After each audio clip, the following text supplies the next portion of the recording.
papasakosiu, kaip išlaikau ryškesnę formą, ryškesnius raumenis vasaros metu, kai norisi gražiau atrodyti pliaže.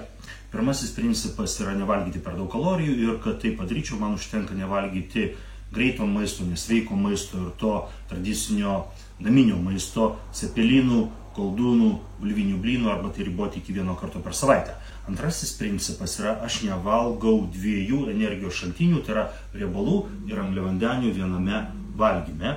Baltymai būna su kiekvienu valgymu ir šiuo atveju čia yra liesa mėsa, liesas jautienos faršas ir kadangi jis yra liesas, su juo valgau ryžius ir daržovės, agurkų, pomidorų salotas. Bet jeigu čia būtų riebesnė mėsa, pavyzdžiui, kiaulės sprandinė arba riebi žuvis, aš tą mėsą arba žuvį valgyčiau arba be ryžių, arba be bulvių. Ryžius pridedu tik dėl to, kad čia yra labai mažai riebalų. Taigi, baltymai su kiekvienu valgymu, o energijos šaltinis, angliavandeniai arba riebalai pasirinktinai, bet ne abu kartu.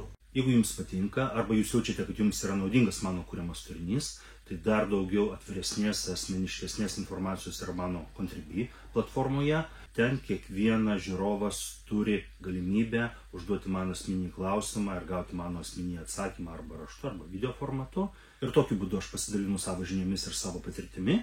Jei norite, jūs taip pat galite užsakyti mano sudarytą treniruočių programą, kurią sudarinėju pagal jūsų užpildytą klausimyną, pagal jūsų tikslus, pagal jūsų sveikatos būklę, pagal įrangą, kurią jūs turite savo treniruotėms, pagal treniruočių stažą ir pagal jūsų nuotraukas, pagal tai, kaip jūs atrodote. Todėl tai gaunasi grynai asmeninė programa arba mitybos planą, kurį taip pat sudarinėju remdamasis jūsų atsakytų klausimynų ir žinodamas jūsų tikslus, jūsų sveikatos būklę, jūsų dienos režimą, maisto tolerancijas arba netolerancijas. Ir taip pat matydamas jūsų nuotraukas, kurios padeda man įvertinti, kiek raumenų, kiek riebalų jūs turite, kiek optimalu būtų numesti arba priaugti, ką galėtumėte padaryti tam, kad kuo geriau, kuo gražiau atrodytumėte. O dabar dar kartą ačiū už tai, kad pažiūrėjote šį video. Prašau, nepamirškite paspausti like ir prenumeruoti mano kanalą.